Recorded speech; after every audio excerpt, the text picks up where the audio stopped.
Hi everyone, I'm so excited about today's episode of Beauty Bosses. We have the amazing Priyanka Ganjoo, the founder and CEO of Kulfi Beauty, here on the podcast. Welcome. Thank you so much for having me here, Lara. I'm so happy to meet you and to have you here. So, you started a beauty company, Kulfi Beauty, that is a trailblazing makeup brand that celebrates South Asian culture and champions inclusivity in the beauty industry.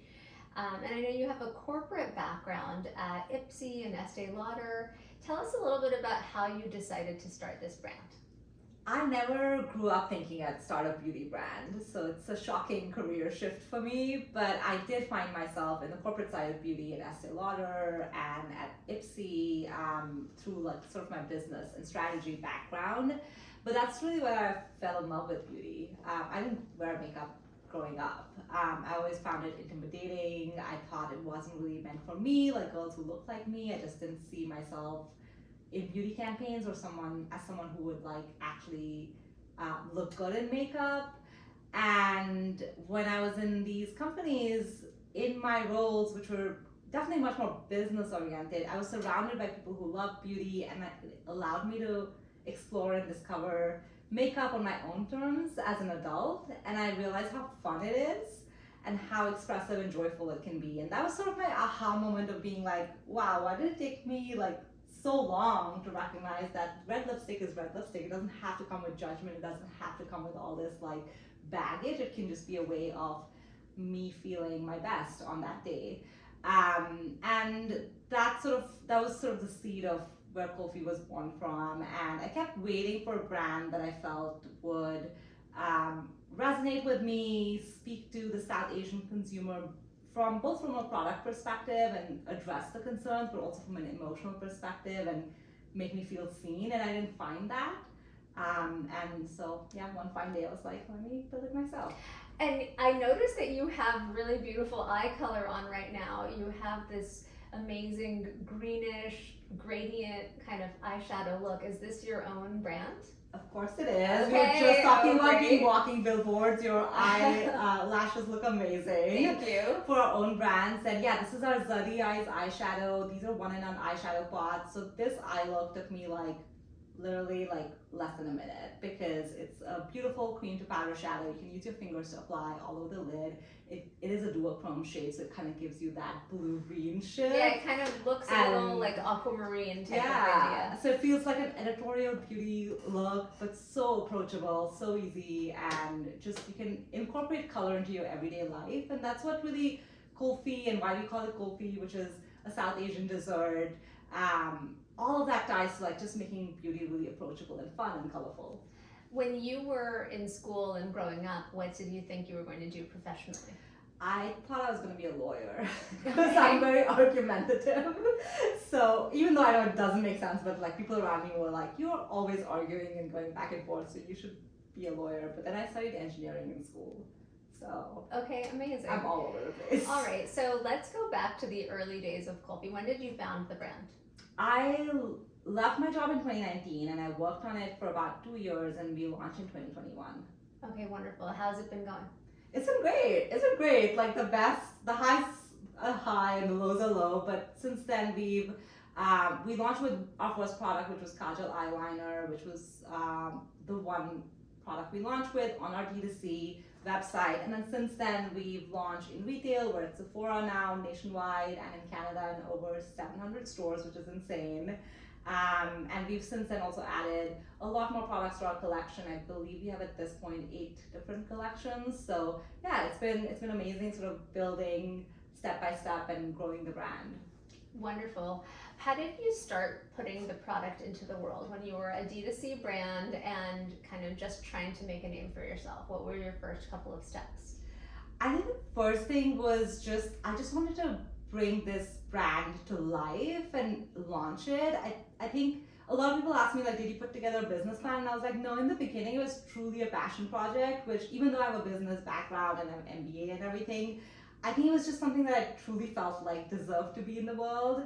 And a lot of it was about the storytelling and what I wanted people to feel when they saw the brand. I wanted people to feel seen in our visuals, in our images, in our names, product names, in our colors. And so it was a lot about building that brand, and the product came from consumer interviews. I mean, I know we didn't have customers, but when I was literally in coffee shops in New York asking a lot of South Asian women what did they think was missing, one of the things I heard repeatedly was that they had a kajal, which is a traditional eyeliner from their mom or somewhere, and then they just didn't have a good relationship with it. They felt it was smudging. It wasn't like, it didn't make them feel like good.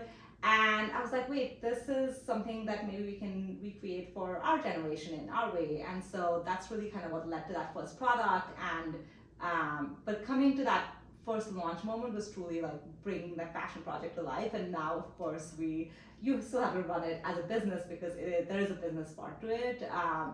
But I'm glad that the first approach was just creative.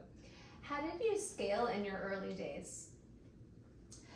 Early days was truly word of mouth, I would say. I would say for the first couple of years, we were just focused on, building our social media presence on Instagram and TikTok. We used to have a blog way back when, and it was really featuring a lot of up and coming Gen Z writers who just hadn't had a platform to publish their stories about culture and wellness. And so it kind of created this very close knit community of people who were like, have you heard of Kulfi? And like, on launch day, we had traffic on our site because of this close knit community we'd built. And maybe we had maybe 5,000 followers on Instagram, but they were very, very, very engaged. And a lot of the first couple of years was just building that engagement. I remember when someone new would follow us on Instagram, I'd typically DM them back and be like, can we get on a phone call? Because I want to know who you are. How did you find us? And so I feel like many of those folks have still followed us and loved us. And I feel like that personal connection is something that's so special about those early days. Were there any moments that you felt like, oh my gosh, maybe I should not have quit my corporate life and maybe this is not going to work out? Oh, so many. I mean, I left my job in 2019 and then we all went into lockdown like a year later, just around the time when I was starting to reach out to labs for actual product development. And I definitely had a moment where I was like, nobody's wearing makeup, nobody's going anywhere. So like, why am I doing this? But then I kind of took a step back and was like, in 5-10 years from now, like this brand isn't a trend or a moment. It's really something that I believe deserves space. And so kind of putting that perspective helped. But at that point I was like, oh shit. Do I want to go back and get a job because the world's coming to an end? And the pandemic was such a scary time for everyone, but I think it was really an interesting time for beauty, skincare, wellness, all of that stuff, because people started staring at themselves in Zoom cameras. So did it turn out in the end that it was a point of inflection for the business? I think it was definitely a point of inflection from, of course, us starting with eyes ended up being great because people were wearing eye makeup even though they were wearing masks. So definitely that was good, but that was just by luck. I don't think that was something I'd orchestrated. But I think what was interesting around that time was there was a lot of call for inclusion in beauty. I think it was the time where we had the Black Lives Matter movement. There was the 15% pledge, which was really trying to have more founders of color and Black founders be on the shelves of stores and represent the population they were serving.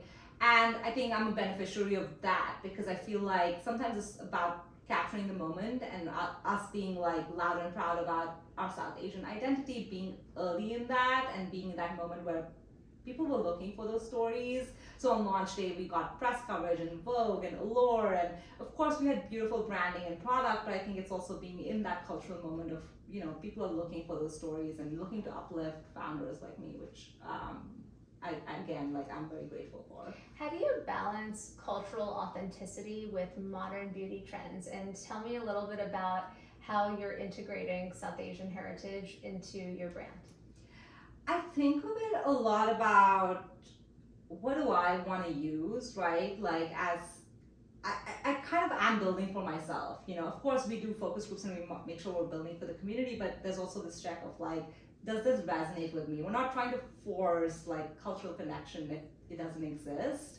And throughout our journey, like whether it's the name or which ingredients we use, the colors we use, it's all sort of been a natural extension of how we want that joyfulness to come through, how we want the product to come through. And so there hasn't been a trade-off, which I think has been interesting. Like I thought in the beginning that, people told me like you'd niche yourself down too quickly, and I was like, I'm okay with that because that is the gap I'm trying to fill. But what's been interesting is that a lot more people have resonated with it, even if they're not from a South Asian background, because they want to be part of that, joyfulness and playfulness part of the story. What are some of your best-selling products? Right now, the one we're having a very hard time keeping in stock are our Lassi Lips lip staining oils. They're one of its kind lip oil that's hydrating, but it leaves a stain behind, so you don't have to reapply, and they've been selling out like crazy. Okay, awesome. And are there certain colors or color palettes that you feel like you're best known for? We study all of undertones really, really well. I feel like though that's the big white space really with with color cosmetics, but also with complexion. Our concealer does really well because we have 21 shades, and we have a lot of shades that have that olive, peach, pink. Like my own undertone is like one that I never found a match for, and we've been studying those undertones really well, and I think the colors we create tend to reflect that.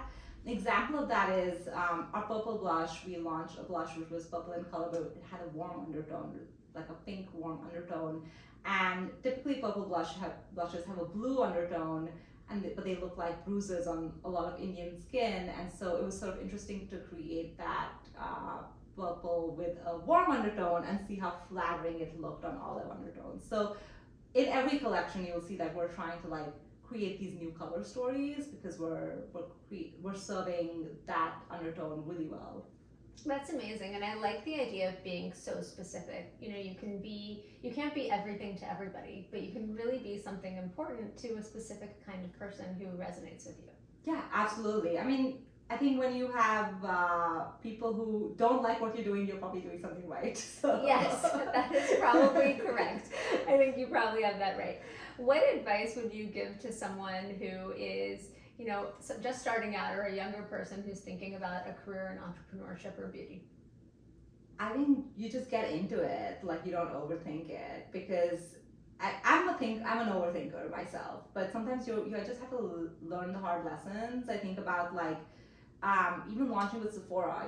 We launched with Sephora just 18 months after we launched D2C, and we only had one product till then. And launching with Sephora, which is a national retailer, is just like, it's a lot. They have high standards, understandably, but we just did it, and I'm not saying everything went perfectly. We had stock issues. We had I was like, how do I market this? Like, it was so stressful, but once you're through it, you're like, okay, I've learned all these lessons. So sometimes it's just trial and error. You start yeah. and see what happens. Yeah. Looking ahead, what are your hopes and expectations for what you see as the future of the company? I really want people to have a joyful relationship with beauty. I feel like time and again we've seen the themes of like trying to fit into a certain aesthetic, a certain beauty standard come through in the beauty conversation, and that's why I stayed away from makeup and beauty for so long, or didn't feel beautiful for so long. And so that's sort of like, from a mission perspective, that's what I want to get to, is like have a space where people feel like they can have fun with makeup and beauty without feeling they need to fit into a certain standard. And that's a global need, I think. There's a global need for what we're doing. And right now we're in the US, we're in Canada, but I'm hoping to bring Kulfi around the world soon and continue to grow our collections. Amazing. As a South Asian woman in the beauty industry, what challenges have you faced and how have you overcome them? I think it's interesting because you read about these statistics, right? Like women of color get like less than, 1% of VC funding, and then you're like, oh, but maybe like I'm not part of that statistic, but you realize you are. And when you hear those no's, right? You hear the no's from around the ecosystem, whether it's investors, retailers, there's a lot of barriers where people think that because you're building a brand rooted in South Asian culture, it's only for South Asian people. And so it'll have a very narrow audience, which I think is a logical fallacy. One, because there's billions of South Asians in the world, but also because I have this cultural focus doesn't mean that other people won't enjoy the brand, which they do. We've proven them wrong. So that's been sort of, pretty challenging, I would say, but I think it's also an area of strength. I mean, I know that there's so few of us, and that's an opportunity for us to, hopefully bring that change. And differentiation can be such a strength. Yeah. I think we're finally entering an era where you don't have to fit into an archetype of beauty or thought process or business or anything else. Yeah, absolutely. Well, amazing. Thank you so much for being here. Can you tell us where we can find Kulfi Beauty and where we can find you? You can find Kulfi Beauty at Sephora and on our website, kulfibeauty.com. Follow us at kulfi.beauty on TikTok and Instagram. And then you can find me on Instagram at Priyanka Ganjoo. Thank you so much. Thank you so much.